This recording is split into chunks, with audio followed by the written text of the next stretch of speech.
Masterminds have been around for a long time, right? But unless you had a bunch of extra income to throw at it, you couldn't be a part of it. Well, we wanted to solve that problem. And so we're bringing masterminds to you for free. Welcome to Mastermind for the Masses. All right. Hello, everyone, and welcome to this week's episode of Mastermind for the Masses. We're super excited to have Erica Woods with us today. She is a massive force in community engagement and philanthropy, works with many tech-focused groups here in the Tampa Bay St Pete area. And honestly, I've known her for quite a few years, and she's just a fun person to be around. So super excited to have her on the pod today. Colby right now is possibly joining. We're not 100% sure, but Mastermind for the Masses, we roll with the punches. So that's what we're going to do. And so we know what's up with him this week. He's running late. But Shan, what's up with you this week? It's not too busy of a week. I'm trying to focus on launching a couple new marketing campaigns for the clothing brand. So I've had my head wrapped around that. But besides that, it's just typical work and typical father life. Yeah, always a fun time.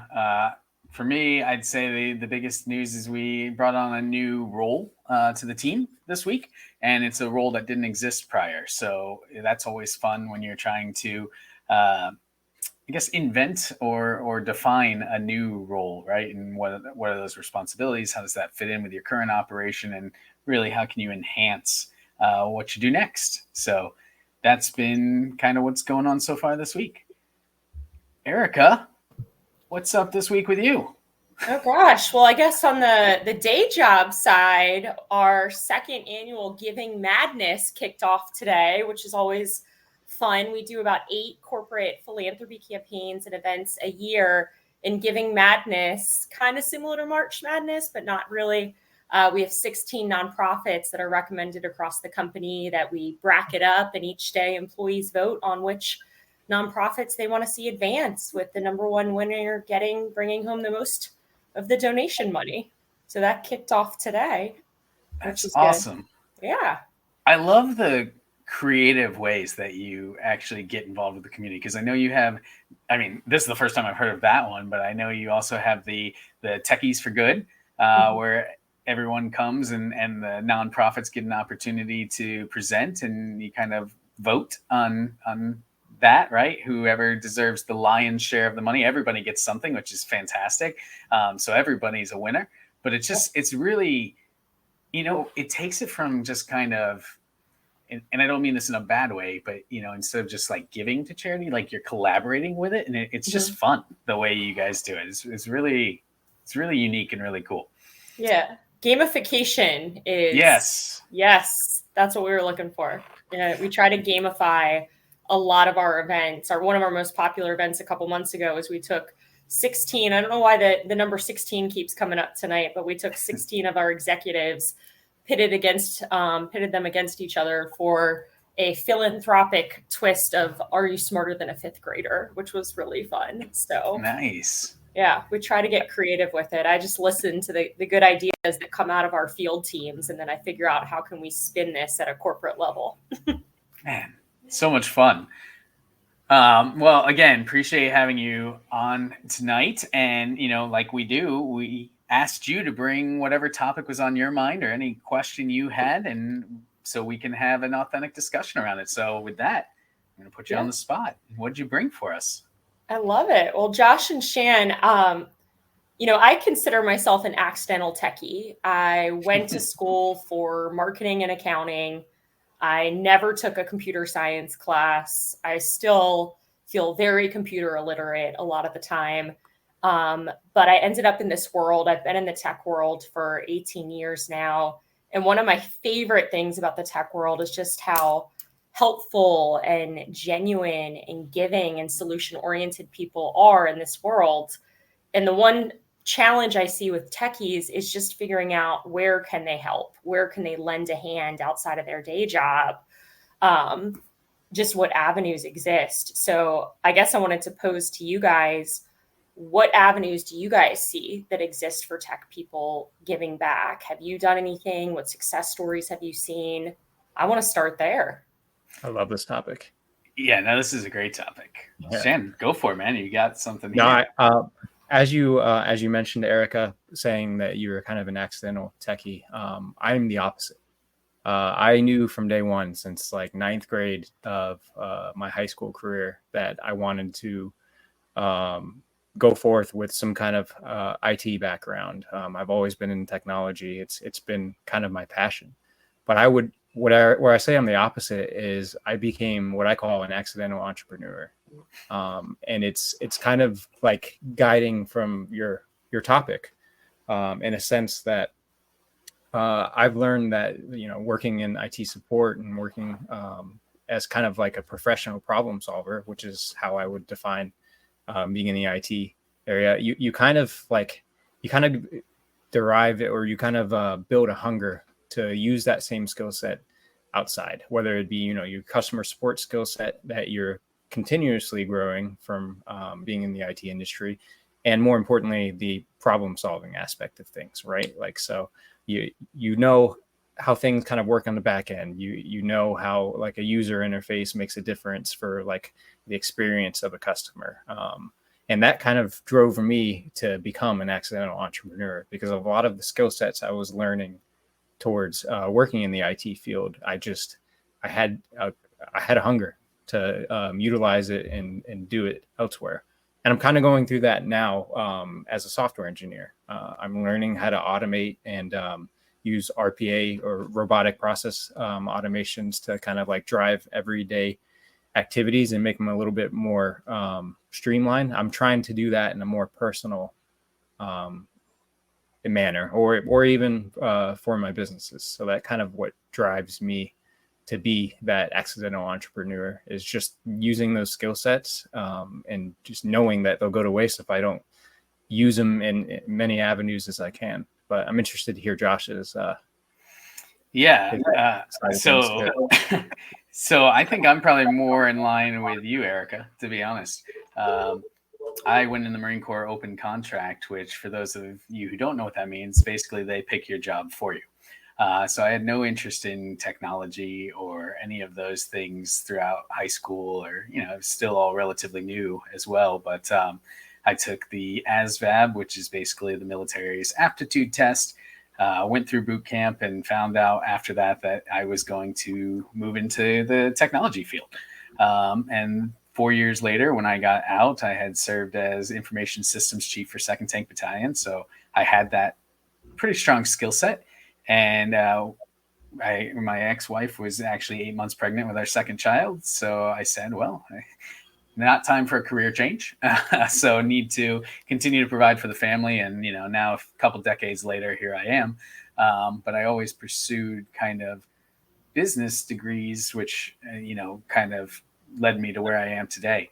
But to circle back to your original question, Erica, like, what are some of the things we can do? I think my mind goes a lot simpler because I'm not super techie. I can see it from different, all the ranges, right?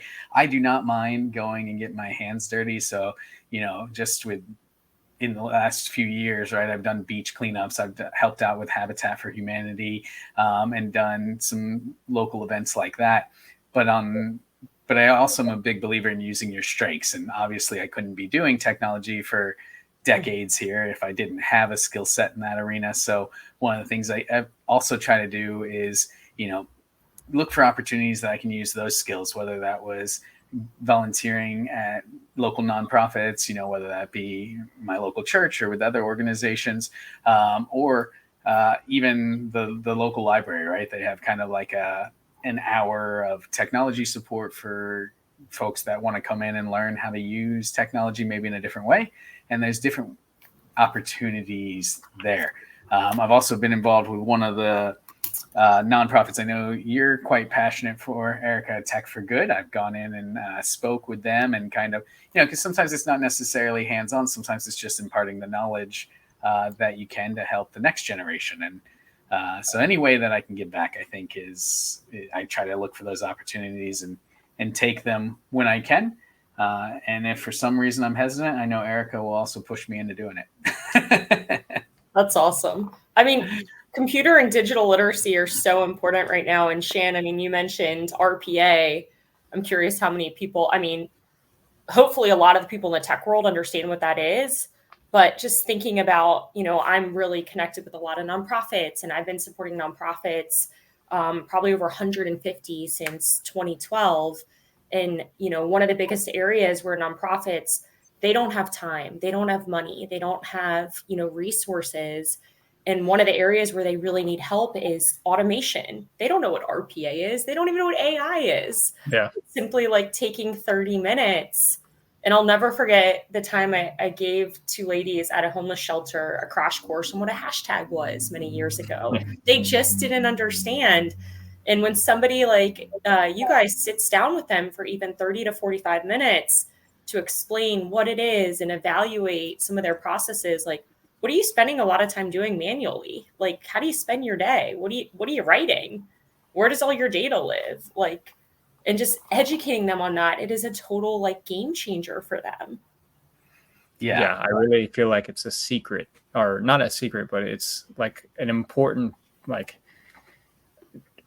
or not even justified, but yeah, like a secret power, just knowing what you know as someone who's in the IT world, just going through the day-to-day situations that they're going through, especially when you're supporting other end users. I mean, if you want to like attribute that to like, I don't know, personally becoming a marketer, like a digital marketer, there's so many avenues that like you've unlocked just by being in that background that you can go and tackle. And the same goes for kind of anything. I've thought about how like I have no interest in real estate, but I've always thought like if I wanted to become a realtor, I would do things like so differently in the tech aspect of things. Like I would automate my postings. I would like build out a lot of templates and a lot of like the marketing aspects of thing through like RPA automations as much as I could. And I feel like it kind of transitions and translates to pretty much any avenue.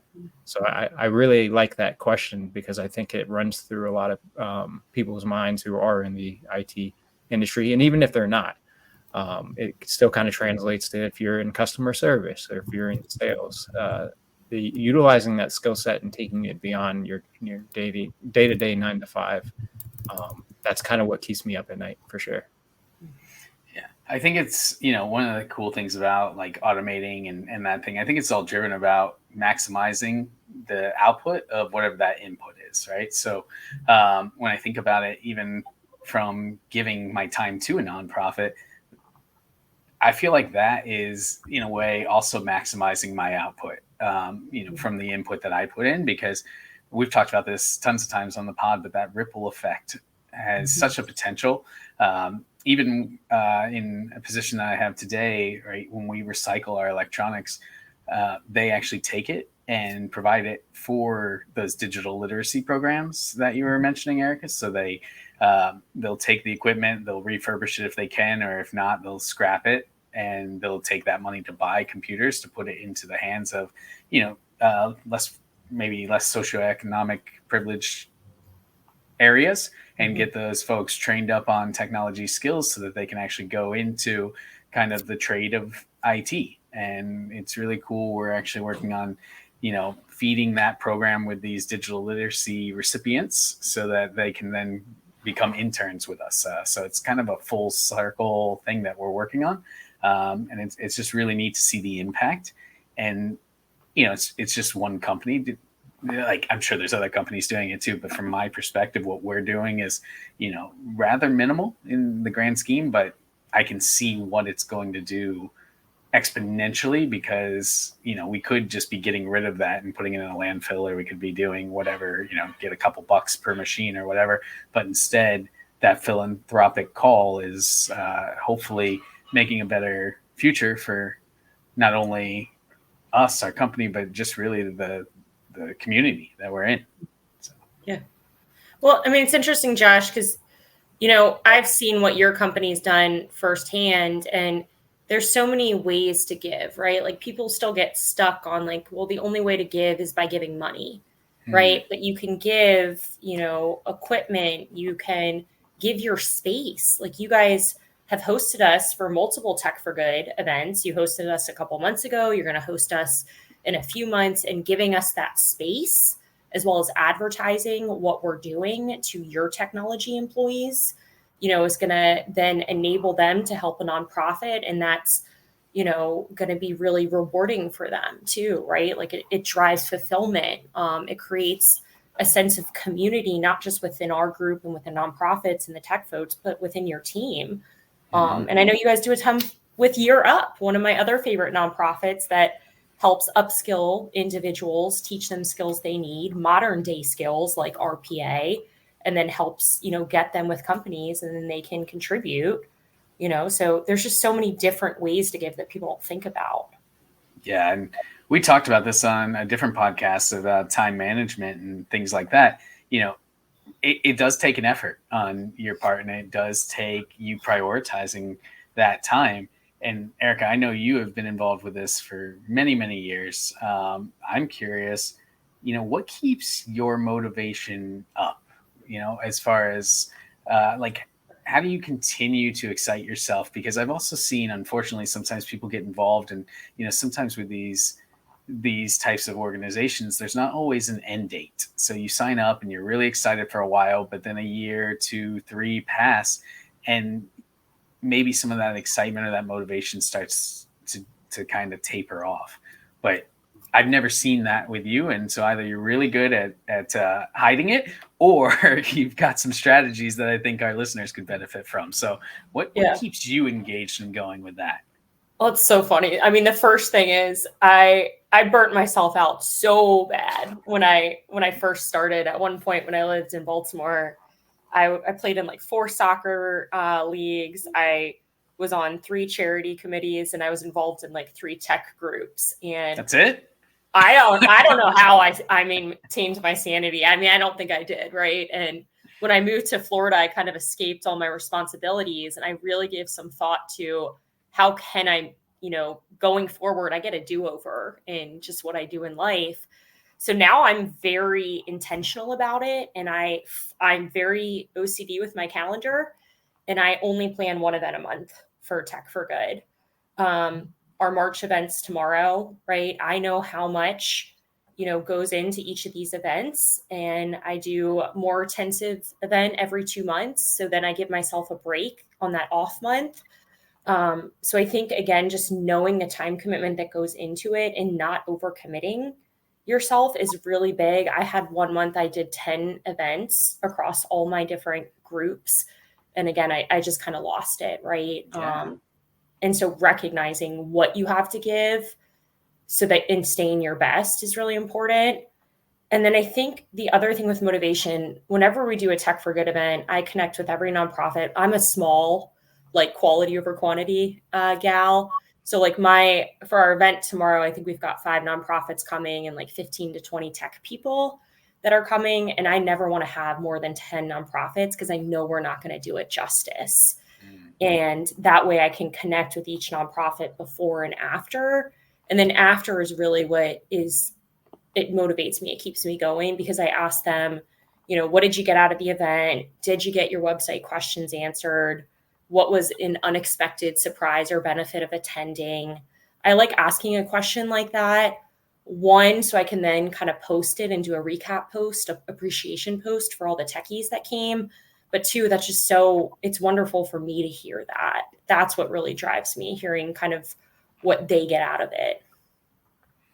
I love the idea of the intentional, intentional commitments. And then that allows you to really give your focus, dedication to the success of the event rather than spreading yourself super thin. Right. I just think that's a great strategy. Now, I am curious, right? What does someone do if they can't move and get away from all of the commitments that they've made, right? Shan, any ideas on how you can gracefully make sure that you still fulfill what you committed to? Because obviously we want to follow through on what we say, but possibly streamline that so that you are able to give your full attention to whatever you're pursuing. I mean, for me, it's a terrible question for me because That's why I gave it to you. That's why I gave it to you. For me, when it comes to responsibilities and commitments that you really can't escape, I like to shift my focus.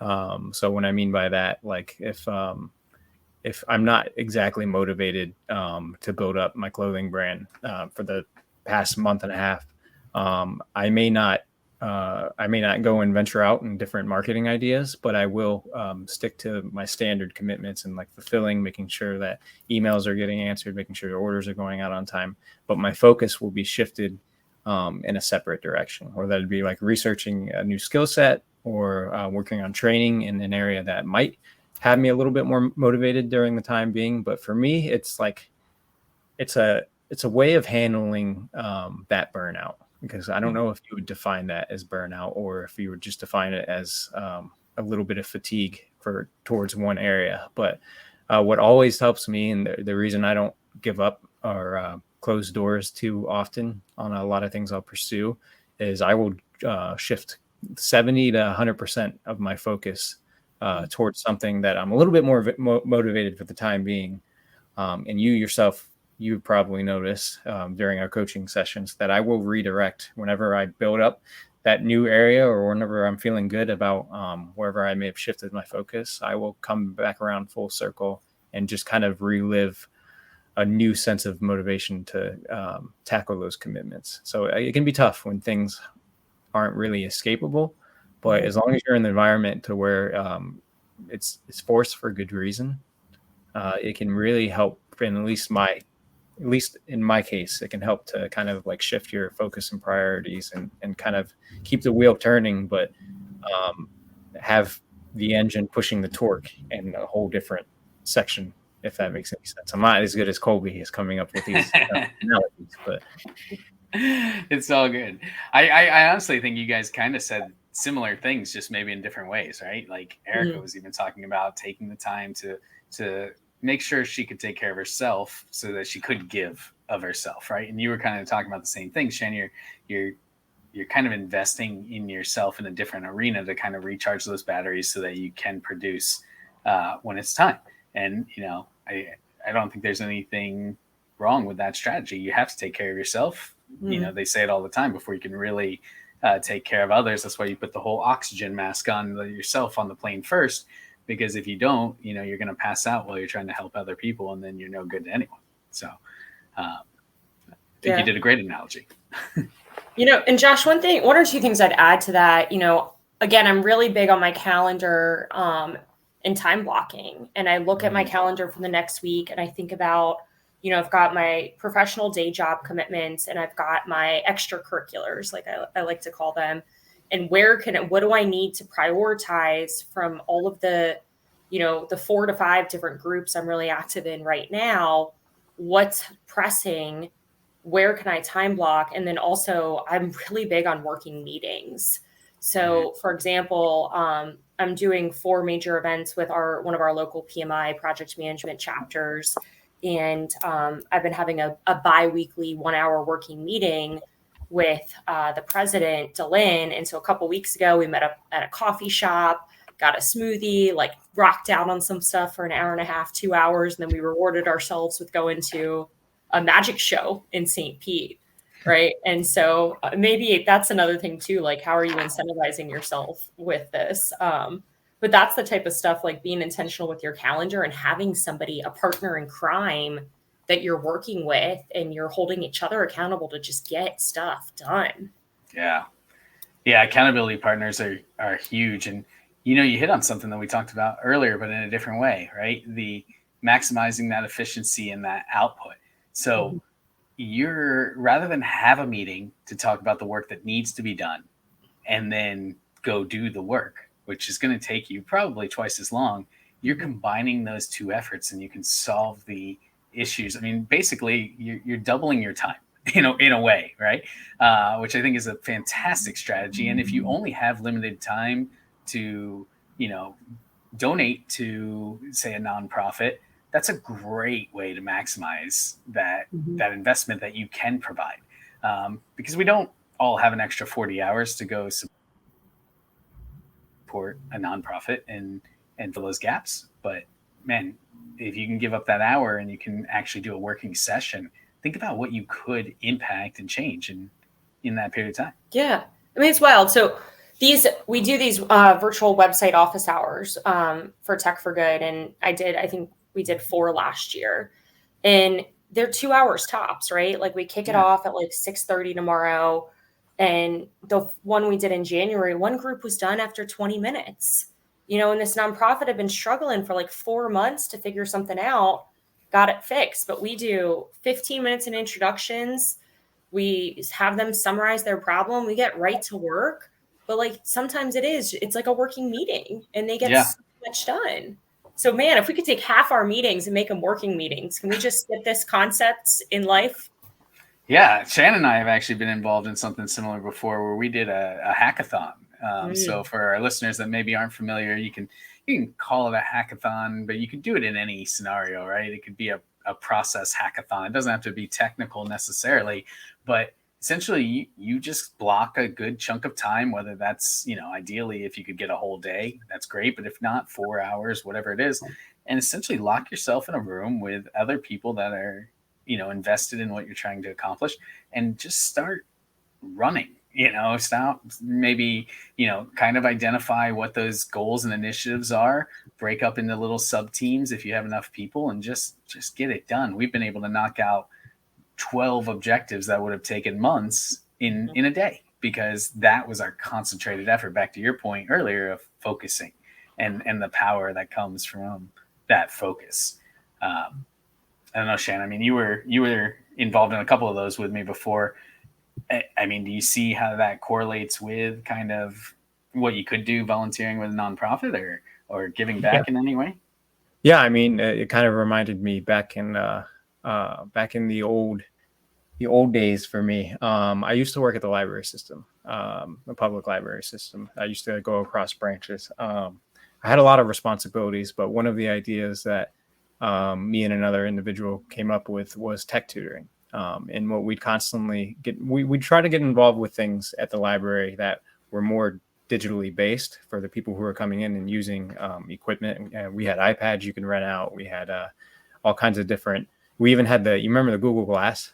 We were one of the carriers for that as soon as it came out, so people can come in and kind of get their hands on things. But what we would do is one Saturday a month, we'd have a Tech Tutors, which was a 4-hour long event. And basically anyone in the community can come sign up, and whatever they got, whether it be like a new iPad that they got, a new tablet, a new Android device, even if they can carry it in, they can count it, right? And they would basically get some allocated time with us, and we'd troubleshoot, help them set it up, see where they're stuck at, show them how to use it, and just do everything we could as those problem solvers to kind of repurpose a lot of what we learned over the years and try to like benefit the community with it. And I think about that commonly when it comes to whenever you develop a certain skill set. And when we're talking about the IT world, I think it's a little bit more broader.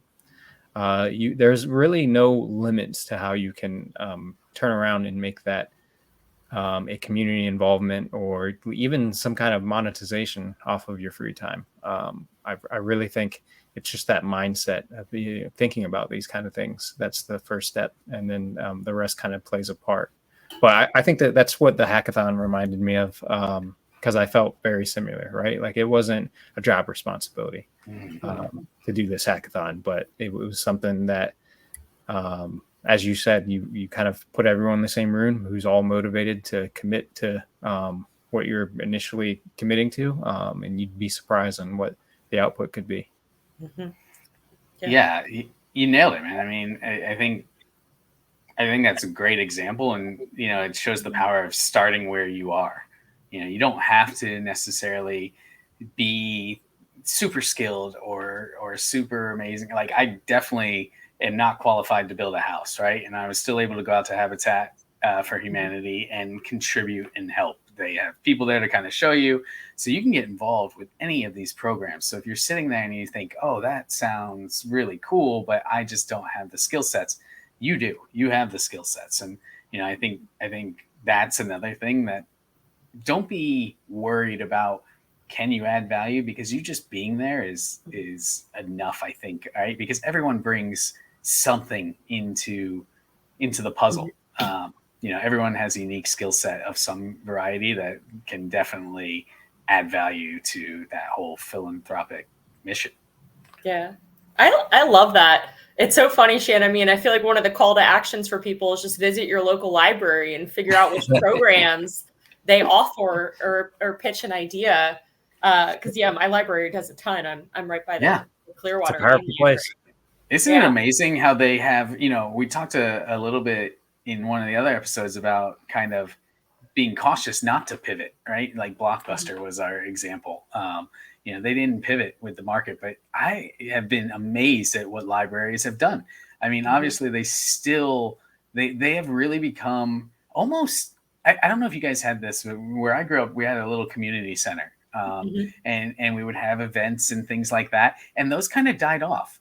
It's almost like the library has picked that up, which is so cool, because I drive by our library, and I mean, things I would have never thought of seeing as library as a kid, right? They have like a adult beers and books day. They have all these different things that they're doing to draw in the community and create connections. And at the end of the day, I mean, that's what you're talking about, Erica. I mean, that's what you're doing with all of these efforts, is creating connections and building community. And it's just so cool to see how that happens at the library, but not only the library, right? But all of these different groups. And you just build the connections, which allows you to help more and more. And it becomes fun. I've met numerous amazing people just, either helping you, Erica, or helping, with different organizations. And, I think that's a massive add as well, because I get so much out of giving. There's 2 points you've hit on that I want to speak to. One is the benefits, the unrealized benefits. Like if I take a moment and like really outline all the benefits I've seen from people getting involved and volunteering their time, it's the joy of helping a nonprofit that, gosh, in one instance, this poor nonprofit had struggled with things they wanted to do with their website for 2 years. And somebody, they helped them for an hour and a half or 2 hours, and then committed to helping them for like 4 more hours to get it done. But they got it done, and it was just so joyful for them. But the friendships, like me moving here, I feel like half of my friendships have either formed or strengthened, like you and I, Josh, through community. And then you've got the professional network, you've got growing skills, you've got extra content for your resume, for LinkedIn. Like it's the gifts that really keeps on giving when you give your time into any of these avenues. Yeah. And most likely somewhere along the way, I mean, there could be a rare case, but most likely somewhere along the way, someone invested in you. They took the time to go above and beyond with you to get, where we are today. And I feel like it's a natural desire to want to pay that back and pay it forward, because somebody took time out of their life to really invest. I had a former mentor, Shan knows him as well, but Craig Coyle, he invested a lot of time in me specifically, and really helped grow a lot of the skills, and he went above and beyond far more than he had to, and that was very nice for me, because I've said this before, but a lot of my career, I didn't necessarily have like a mentor or somebody that I could really lean on. So when he did that, it just made me even more want to give back to the people around me, because I saw the power in it personally. I got to receive the benefits of someone pouring into me. So it just made me want to also pass those benefits on by pouring out what I could. Trickle down. Yeah. And that's that ripple effect we were talking about, like Craig's retired now. He's, living his best life with his grandkids and everything. But, I still sometimes have breakfast with him, and, it's just what he did in that time. He might've thought was nothing. But now I like to think that it's just continued to ripple out, and, hopefully what I'm doing will continue that on. And it all started with him putting in that extra effort. And it might have even started, I'm sure it did, someone that poured into him, and it's just great to see how that continues. What else can we address on this? I'd love to make sure we cover all of the items you wanted us to hit tonight. Yeah, well, one of the things you hit on, Josh, is, not showing up or, not committing because you feel like you don't have something to offer. And I see that time and time again where tech folks think they don't have a skill set to help, and they do. First off, they usually do. But second, they can go learn a new skill and then pay it forward once they've learned it. And I'll give you a great example. There's a guy, Brett, that got involved with our group a couple months ago, and now he is one of our most committed volunteers. Actually, he probably got involved like 7 or 8 months ago, showed up for the first event, didn't know what to expect, didn't know if he'd be able to contribute, said, hey, I just kind of want to be a fly on the wall. And then, when it was time to kind of break out into breakout rooms, he's like, hey, I think I'm able to help this nonprofit. He went in with 2 other people, was able to help them, came back. The other 2 tech folks signed off for the night. He's like, you know what? There's another group still going. I want to learn about this. Can you throw me in that room? So then he got to go in a room and learn about Power Automate and watch a skilled guy with Power Automate set up workflows for one of the nonprofits with Power Automate. So now he's been learning Power Automate, and he wants, with a goal of trying to set up Power Automate on his own for a nonprofit by the end of the year. And so just think about that. And if he had not showed up in the first place because he was a little nervous, can I actually provide value? But he went with it. Like, again, ripple effect. Yeah, that's a great story. And it just shows the power of showing up, right? That everybody has some value to add, and he got to give his value, but then he also received a bunch, which is just awesome.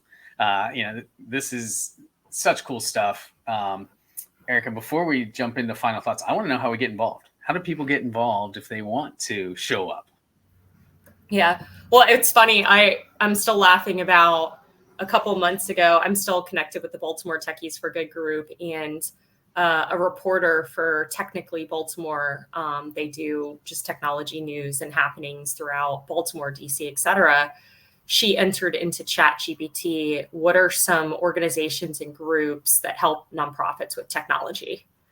And it came up with a list of 3, including the Baltimore Techies for Good group. So she reached out to me through Meetup, because we have Meetup groups. So I think just looking at Meetup is a great start, but also what's your AI tool of choice, right? I've been using Microsoft's Copilot daily. I use ChatGPT several times a week, still the free version. But ask people in your community, post it on LinkedIn what you're trying to do, look at Meetup groups, and just ask your favorite AI tool, hey, here's the skills that I want to offer, what groups exist. And then they have a presence somewhere. So I would go that way. Plus the library. Go to your library. Yes. What a brilliant way to use Gen AI, though, right? So generative AI, it's a topic that's out there. Everybody's heard about it. Most people have got to play with ChatGPT, even if they're not in the technical realm. Everyone's kind of seen the buzz. And I think there's a question on a lot of people's minds, how do I integrate this, right? I'm sure the nonprofits are asking that. But you just gave a great example, like, hey, I have skills in this, this, and this. I'd like to get involved. What nonprofits could use that? And obviously you've got to vet it because even the Gen AI is not 100% accurate nowadays, but it definitely gives you a starting point where you can go to the old method of, Google or something and look it up and then see how you can get involved. That's such a cool application that I hadn't even thought of. I mean, honestly, because have you noticed? Sorry to cut you off. No, go ahead, man. I was gonna say, have you noticed? So I felt like 5 years ago, 10 years ago, we lived in a time where it's like, how could I live without Google? And now that ChatGPT and Copilot and all these other Gen AI solutions are popping up, I'm finding Google to be more and more hard to use and more biased and more just you're looking for the first index result in Google, whereas when you're asking a Gen AI engine that has a big data source, is you're looking for data quality, right? So ChatGPT might not suggest a result that has very little bit of data backed it with it. So that's a perfect scenario on how you could use it. And I thought it was funny when Erica mentioned like going there instead of Google, because we're in a time where like, and I'm thinking about this as an entrepreneur. I'm sorry to cut you guys off again, but we're in a time where like the big thing was like SEO, get your website indexed on Google, make sure it knows where to point you. And now I think it's all about data quality. So how descriptive you're being on what you have to offer on your website, whether or not reviews are a thing, just like something to back the data, because you never know when ChatGPT might throw your suggestion out there. Mm-hmm. Yeah. And, I think you see even the browsers and the search engines recognizing that, because they're trying to build it into their search results now. I think Bing has got Copilot tied into it. There's different things that they're trying to do to, I guess, circumvent them losing all of their traffic, because you can just go over and ask any Gen AI tool to pop up something, and it's going to give you a pretty good answer nowadays. Yeah. But that's the type of knowledge that, we have and other folks have. And there's so much other knowledge out there that we can actually invest by sharing with folks that don't have the time to necessarily dive into it, because there is a lot of need, or maybe they don't have the skill sets or the bandwidth or the funds, like you were talking about, Erica. And having people that can give a couple hours here and there can really make a massive difference. So with that, I think I'm going to turn it over to final thoughts. Erica, I'm going to have you go last, because I think I feel like that's the right thing to do, because I feel like you're going to have like something really compelling, because this is your world. So now I put a lot of pressure on you. Shan, I'm going to throw it to you to go first, man. What's final thoughts around this topic? I mean, I'm going to take the entrepreneurial mindset towards things. I really like the question Erica brought to us, because I feel like for certain individuals, it's like, how can I invest my time, and two, how can I utilize the skill sets that I already have from doing a daily 9 to 5 or whatever your career might be, and repurpose it. So for me, again, it goes back to that accidental techie thing. I think that works in many avenues. I think, if you're really good at sales, you can become an accidental marketer, or if you're really good at marketing, you can become an accidental entrepreneur. And it kind of there's a lot of ways to redirect it. So for my final thoughts is really have an open mind, and don't be afraid to commit to something that might be a little scary at first, and a little bit of different environment, and kind of go full force with it, because you never know. I mean, if I didn't do the tech tutors back at the library system, and if I didn't participate in the hackathon, who knows where I'd be now, and who knows what skill sets I would have been able to maintain without it. So that's my takeaway from this one. Yeah, I think mine builds on what you're saying, Shan. I think one of the things I took away from this is, follow your passion when it comes to supporting folks, right? Obviously, we all kind of have a technical connection, but if you love cooking, go volunteer as a chef, and do like in a homeless shelter. If you love building, go join Habitat for Humanity. If you love, packing materials, go find a place that needs sorting done.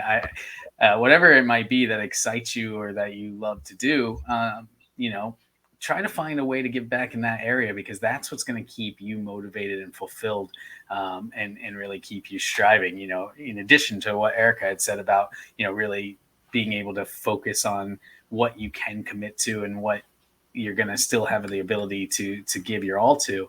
I think that becomes a little easier if what you're giving back to is something you're passionate about, and it's not a check in the box type of activity, which I don't think our listeners are those types of folks. But I think definitely if you align your passions with your philanthropy, then it definitely makes it an easier way to keep going with it.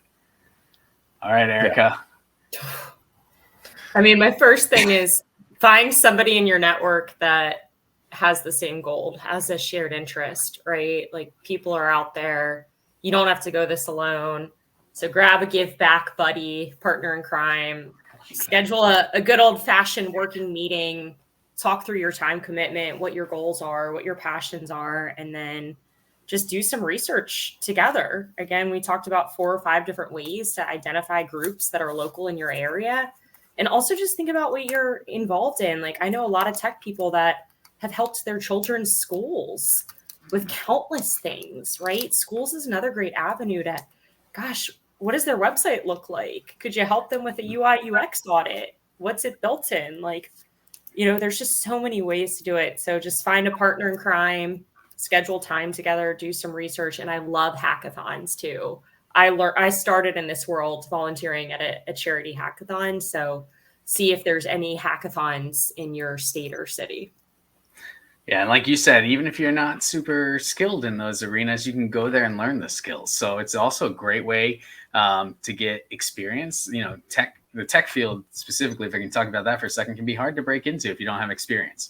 That's one way to gain experience that you can put on your resume. And it really does show a couple of things, right? It shows your skill set, but it also shows a bit of your character, right? Which is also something that you're usually hiring for, a culture fit and those type of elements. So great opportunities all the way around.